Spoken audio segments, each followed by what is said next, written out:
Well, g'day or kia ora, and welcome to the Exponential Australia Church Leaders Podcast. We are so glad that you have joined us here today, particularly as we are in a series leading into our national gathering in August, hearing from some of the keynote speakers who are joining us from both around the world, but also from around our region of Australia and New Zealand.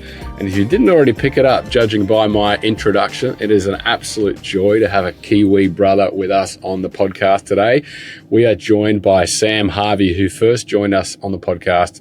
We were just recollecting maybe some 3 or 4 years ago. Sam, it is so great to have you on the pod with us today, mate. Yeah, thank you, Charlie. An absolute privilege and joy to join you. Come on. Well, of course, 3 or 4 years is a long time. It's a short amount of time and a long amount of time. When you first joined us, you are still leading Bay Vineyard Church, and yet your life has also changed considerably. Sam, would love just for you to give us a bit of a sketch, bit of an update of your life in the last couple of years and maybe some of the changes that have brought you to today. Yeah, well, we caught up, probably when our church was about 3 or 4 years into existence, shortly after COVID and all the crazy. But one of the things that happened for us as we started the church, sometimes, was just a real desire to build a culture of prayer in our church. And so we've really gone after that. And one of the beautiful things that's emerged over the last couple of years for me has been involvement with 24/7 prayer. And so now it's picking up the last couple of years national leadership for 24/7 Prayer New Zealand, sort of pioneering the organisation here.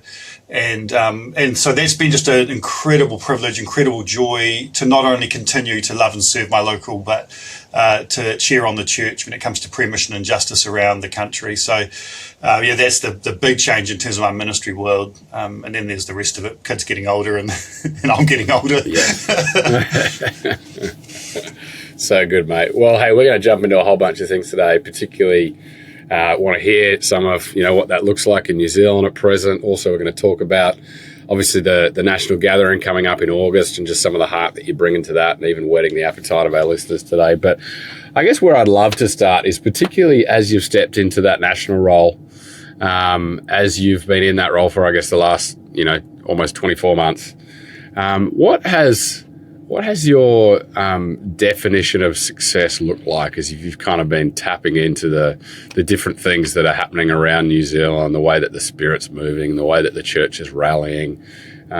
What does that look like as you've stepped into that pioneering season? Again, because you're a pioneer by nature in planting and being involved with a bunch of different stuff. But what does that look like as you've stepped into that national role? Yeah, it's been just an incredible privilege to do that, partly because of what God's doing. So, I was at an event last night, and it just really struck me that there've been people praying in New Zealand and Australia, faithful prayer warriors for a long time asking for God to move. Yeah. And now what I think we're experiencing is just a real, there's a lot going on in our culture, which is so exciting in terms of missional opportunity. I think we're seeing some real sovereign stuff that God's doing. And a big part of that, I think, is that God is restoring prayer to its rightful place. In churches all around the nation and our nations. And so when you step into something that God's already doing, it's a different experience than trying to crank the handle on something that's just your own good idea. And so we're just seeing an incredible hunger for building a stronger culture of prayer, personally, within churches, within regions united together. It's so exciting and it's very sovereign and well beyond what we could do. Like we don't have money, we don't have, all the things, but God's doing stuff in a way that, is just so sovereign that, we've seen incredible engagement around the country in terms of prayer initiatives. Unreal, absolutely unreal. Yeah. And it's just a privilege to be a part of it. So there's just absolutely God doing something, I think, both in terms of missional fruitfulness, but I think deeply connected to humility and a posture of prayer, as I say, being restored to its rightful place as reflected in the life of Jesus and the early church. Yeah. Sam, why don't you buoy our spirits a bit? Take a little bit longer just to kind of tell us, at time of recording, it is the week leading into Pentecost Sunday, which I recognise you guys have a national prayer initiative going on. Of course, at time of release, we may be in a couple of months' time, but tell us about just what's happening across the country in terms of prayer leading into Pentecost this week. Yeah. Oh, man. I mean, so when we started 24/7 Prayer New Zealand, we're in our third cycle of this initiative. So however long ago, we're in our third year of public existence. We were praying, as you know, when you have a prayer movement going, look, what does it look like for us to, Lord, what are you calling us to do? We don't want us to come up with good ideas. We want your initiatives. We want your ideas. One of the things we felt was just to invite the church to go back to the original gangster prayer room. Acts 1:14, it says they prayed night and day into the day of Pentecost. And we're like, man, It would be cool to see the church pray night and day into the day of Pentecost, asking God to pour out His Spirit fresh on our land, to rewire our culture, to revive our churches. And so we, at that stage, we literally had no database, no money. I was volunteering. We had no social media. We had nothing, absolutely nothing. But we just, I rang up any mates I had around the country. But God did what God does. I think, He sneezes or something. And then it's like the thing went semi-viral in the first year where we had over 100 churches engaged with this thing. It blew our minds. And that was the ones we found out about. There are lots that probably we don't know about. Last year was about 150. This year, I haven't done the maths, mate, but I wouldn't be surprised if we're flirting with 200 churches at the moment, praying night and day into the day of Pentecost around the country. But what's staggering is like the number of folks uniting together to pray. So it's not just about churches having extra prayer meetings. And the thing that's really thrilling me is that most centres are doing this in unity with other churches in their town, city or region. And so I have the best job in the world at the moment. My inbox is flooded with photos of prayer meetings, reports coming in from around the country. It's feeling weighty. It's feeling holy. I've just come a couple of hours ago. I was in our prayer room with all of our ministers from my city in Napier on the east coast of New Zealand. Wow. And so all these ministers praying, crying to God together. And I was just, I've been emotional all week, but I was feeling very emotional again at just how God must be thrilled. Just looking, Jesus' longest prayer for unity. And there we are, just humbly in this prayer room, seeking Him together. It's just so encouraging. So, over Easter, we prayer-walked the entire nation in partnership with the Hope Project guys. There's been prayer walks happening all around the country the last couple of years, which is encouraging. Regions picking up their own initiatives, so either prayer walk or night and day prayer or united prayer gatherings. Churches surging in terms of engagement with prayer and really doing the work to establish a stronger prayer culture. There's some beautiful stuff going on in the place of prayer here in New Zealand. It is really encouraging.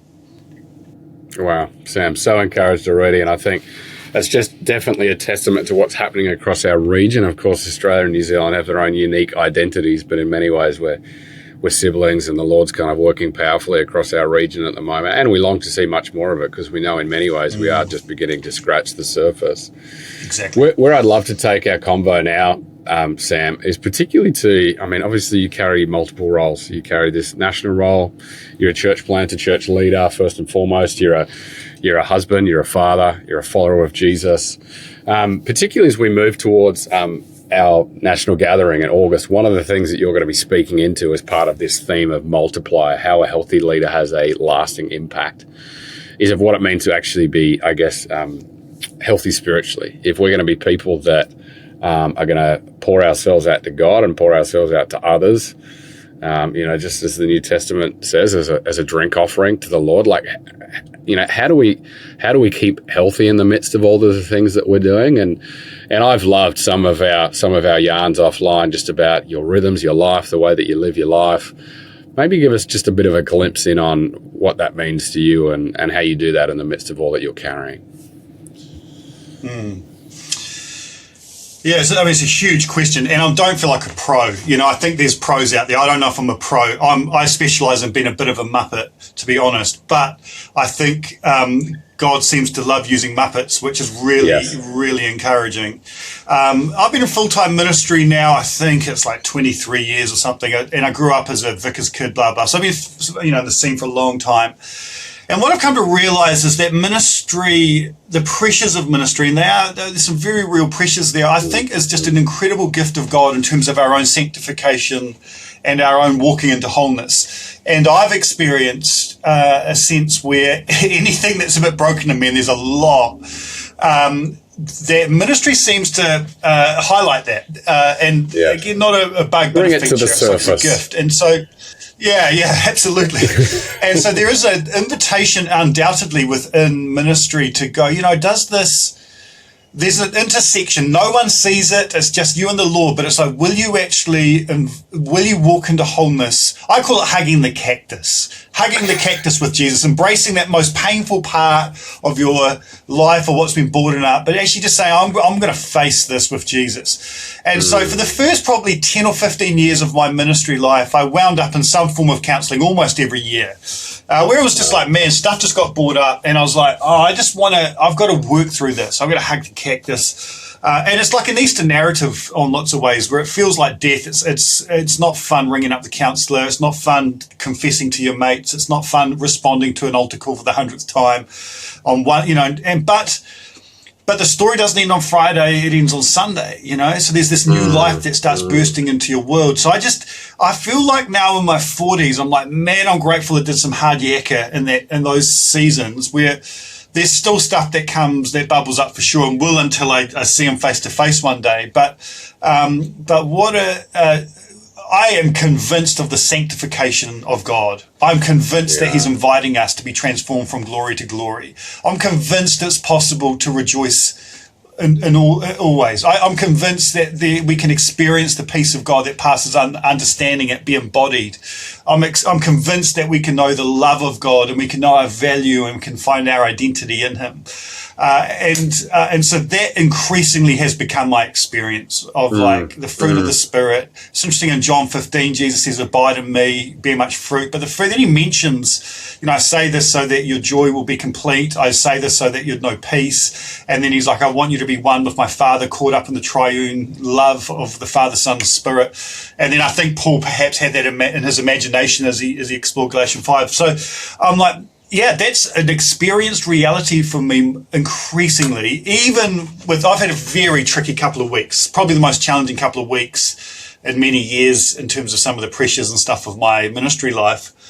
But I'm like, man, I know that God can lead us into places where outwardly we may be wasting away, but inwardly indeed we can be renewed day by day. What a vision. Amen. Wow, come on. Sam, how do you know in those moments, particularly as you feel the pressure rising, what are some of those warning signs for you? And therefore, what are some of the practices that have become non-negotiables? Of course, we know some of the basics of, obviously Sabbath and rest and silence and solitude before the Lord. But as you've kind of felt those pressures come up and almost feel like you're beginning to drown, what are some of the things that you lean in on when those moments happen?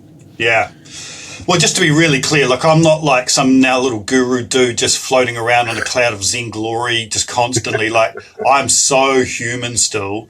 And, I struggle with depression, not massively, but it was definitely, this is my family line. I've had to just be aware of that. And I think some people have depression and a bit of anxiety. Some people have anxiety and a bit of depression. I think we're all very human. So the last couple of weeks for me, my soul's been in a good place. I know I'm in a bit of a pickle when I don't really want to hang out with Jesus. Now that sounds probably, I don't mean too honest here, but sometimes I'm like, I just want to get out of this whole thing. I worked as a trolley boy at a supermarket in my teenage years. When those trolleys start looking attractive, and I start fantasizing about pushing trolleys rather than being in ministry, that's when I know I'm in a bit of trouble. It's like, this isn't great. I'm an ambivert. I love being with people, but I also need some cave time. But sometimes I'm like, I don't want to be with people anymore. I'm tired of hanging out with people. I know I'm in a bit of a pickle when It doesn't feel like a joy and a privilege. It feels like a burden that I have to go and preach this or lead this thing or whatever. So those are the sort of indicators for me. I've the last couple of weeks, I've lost a little bit of sleep because I just felt a bit anxious about some of the courageous conversations or tricky relational things I was in the midst of. But I feel the grace of God in there. I've come to realize that it's okay to be very human, and I don't feel like a failure as a leader because I'm feeling I've lost a bit of sleep still. Perhaps one day I'll get to Dallas Willard levels of guru, Zen spiritual formationist, because I don't think he probably had much trouble sleeping in his later years. But, at the moment there's still that for me. So then it's like, I think one of the key things for me is just making sure I've got mates that are close enough that I can have a good yarn with. About my reality. I've got a couple of friends, very close friends, where I don't have to put on any masks with them. I'm fully known by them and I'm fully loved by them. And so I can be brutally honest they're not impressed with my ministry or anything. They love me for who I am and they know me very well. So I can get on the blower to them, which is a choice of the will often, and be like, mate, not feeling great right now. Can you pray for me? And prayer, it's Captain Obvious. I know that, it's like, of course we've got to pray and do Sabbath stuff. And I'm like, prayer has become increasingly a refuge for me in tricky times where I'm like, at least I can hide here. And rather than God being work, God's a refuge and a great empathetic high priest who understands exactly what I'm feeling. Yeah, wow. Sam, so much richness in that. And that's a great way to kind of take us into where I'd love to go, because you've used the throwaway line a couple of times around prayer culture, and that may be like a fresh term to someone who's listening today.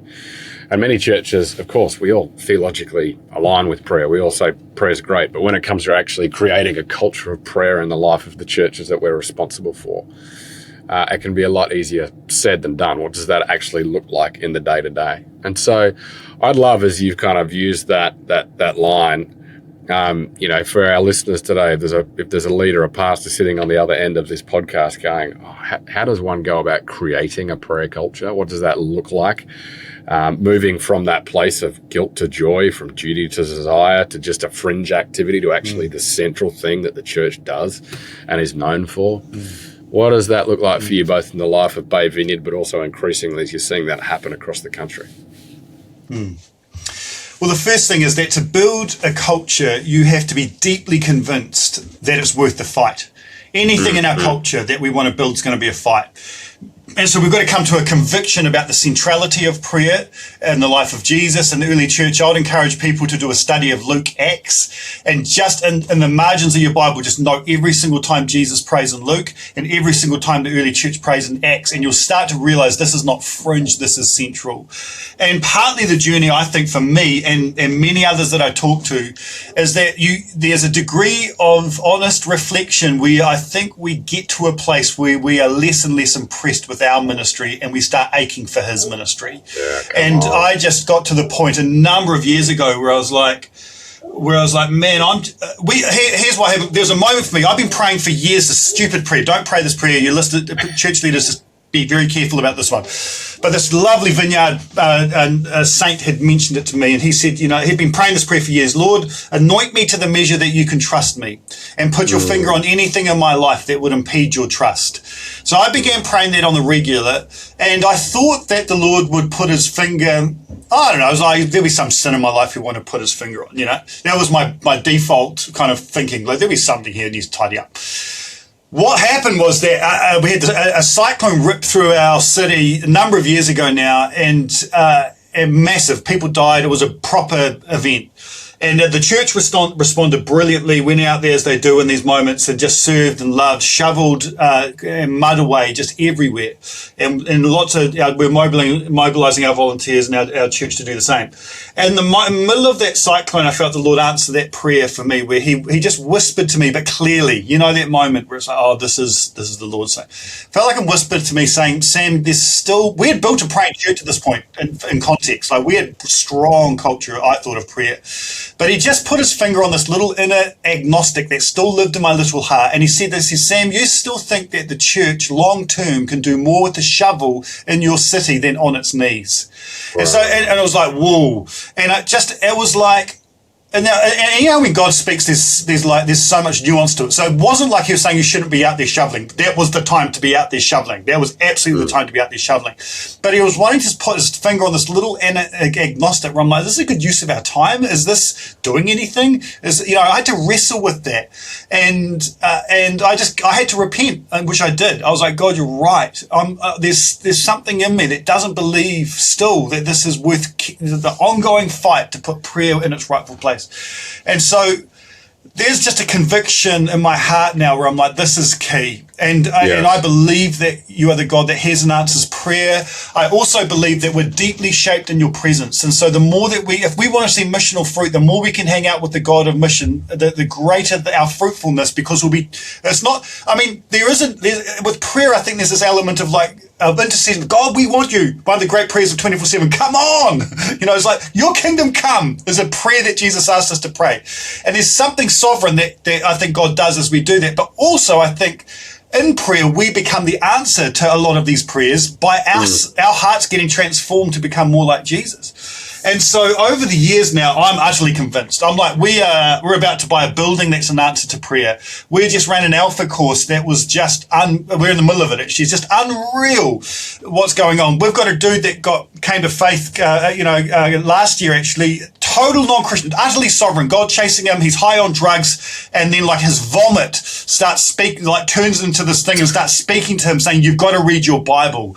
And, we baptized him a couple of weeks ago. So that combination of us as sovereign and then us getting changed in his presence. So if you want to build culture, you've got to have a conviction. And so for leaders to build a culture, they have to embody it. We have to embody the culture that we want to. And so Ian Bounds said, none but praying leaders can have praying followers. So I'm like, yes. If you want to build culture, it starts with us going, you know what, I'm going to fight for the secret place. I'm going to build a culture of prayer in here, in my little room, in my office, before I think that we can somehow build a culture of prayer in our church. And then when it came to our corporate culture, I was like, every church leader gets told that they have to do all the things. And so, grace and peace to every church leader out there. I'm one of them, so I'm like, but I was like, you know what? I'm going to be at the prayer meeting every week. If we want to build a culture of prayer, I'm going to be there.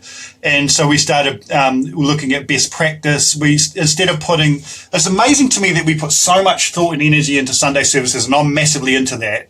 But I'm like, man, let's also put some thought, energy, leadership, and creativity in terms of how we run our prayer meetings, so that we don't just run prayer meetings for our intercessors, but we run prayer meetings for our plumbers. Yes. How can we build a church so that a prayer culture that the average Joe can turn up to and is led well, strongly, etc. So the first thing is live it. The second thing is, I think you want to teach it. You want to do reading on it, lead with prayer, Pete Gregg books, all those sorts of stuff. Awaken Network. You want to just really school up on some best practice. And then the third way to build culture is rhythms. What are our weekly rhythms? What are our termly rhythms? What are our yearly rhythms? When do we do night and day prayer? When do we do a prayer walking initiative? How do we sharpen up our corporate prayer meetings? What does our staff prayer look like? What does our pre-service prayer look like? Prayer for me isn't like a sub-ministry. I'm like, I want prayer to soak my alpha course, my youth group, my worship team, my Sunday service, my kids ministry, our service to the poor. I want everything to be soaked in prayer. So what does it look like in all the different contexts for us to have a prayer-soaked culture? Those are the top three things off the top of my head in terms of building a culture. Sam, felt like we've just drunk from a fire hydrant, mate. There's a bunch in there that I'm sure we could take every which direction, and what a gift even just to kind of have people chewing on that and thinking about that. And I'm sure there's going to be more that comes out of both your workshop when you join us in August, because I know that's something that you're going to talk more into when you're with us in August. That's where I'm going to hit, Come on, love that.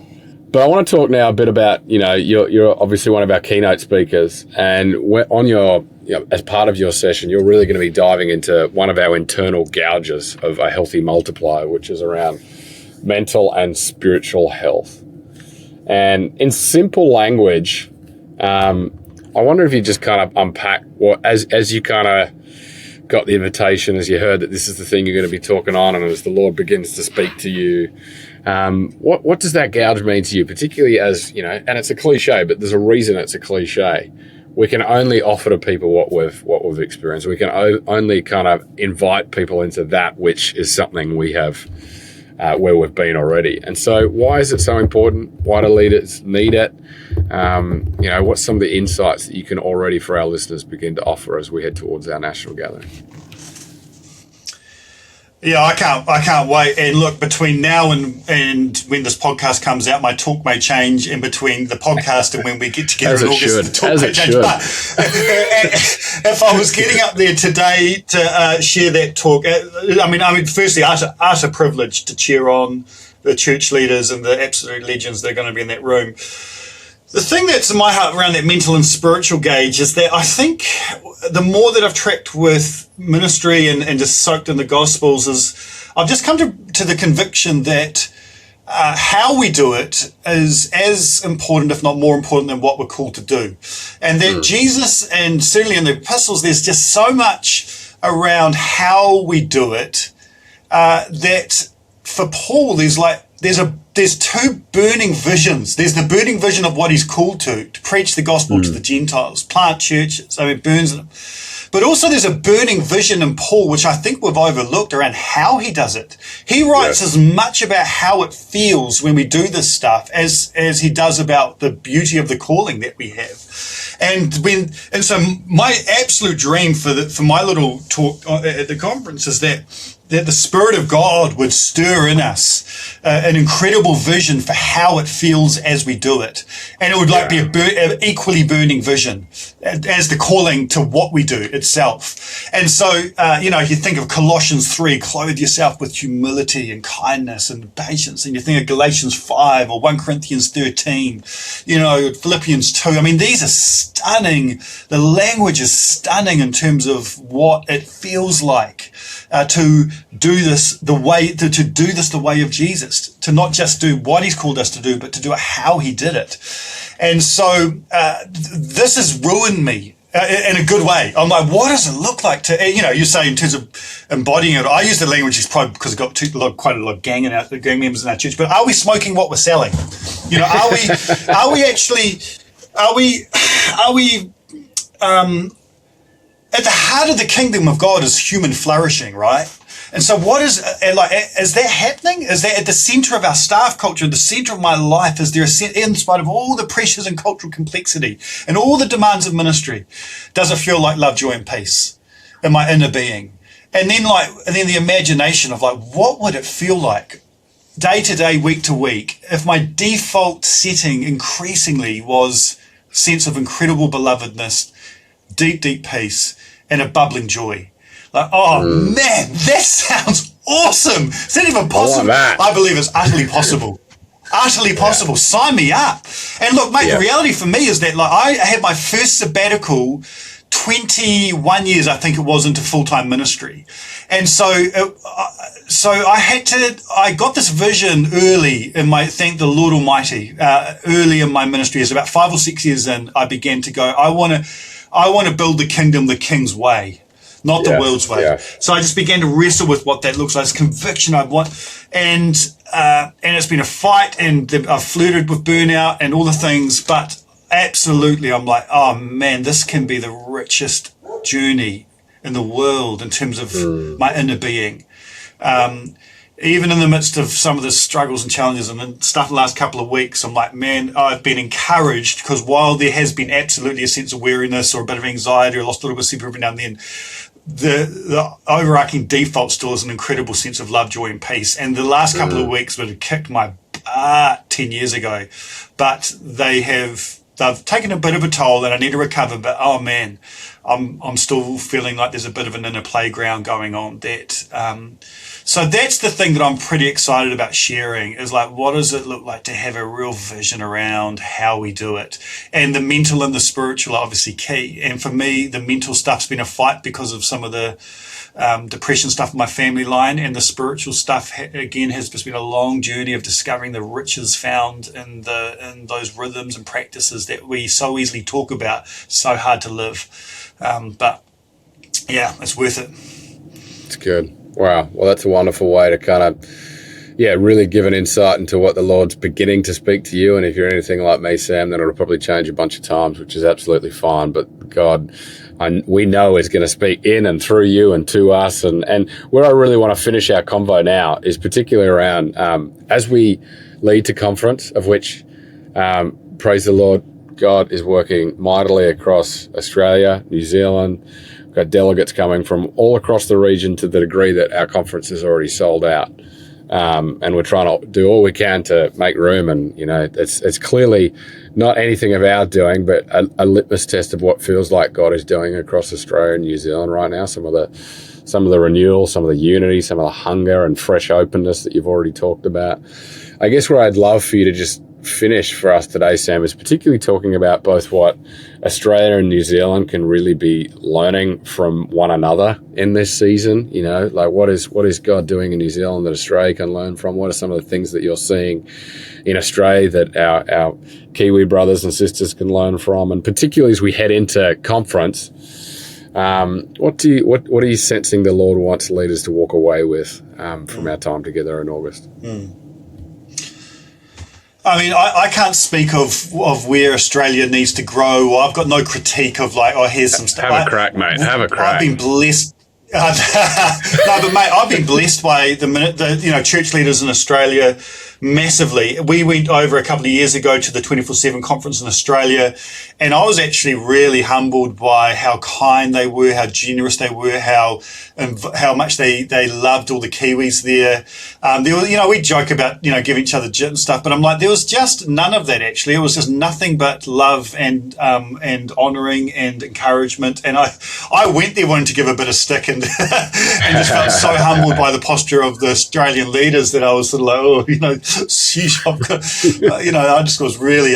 So I think there's something in Australia that I love that us Kiwis can learn from, where you guys have just a lot of consecrated confidence. Like Australia's a lot bigger, and I think there's a big heartedness and there's a big vision that you're not afraid of. And sometimes us Kiwis need to, we need to just go, man, let's go. Like, let's actually give some stuff a big crack here, and we just have some big dreams and see what happens. I think God's healing that in Kiwi culture at the moment. I'm seeing and I think that's in part because of the encouragement of the Aussies.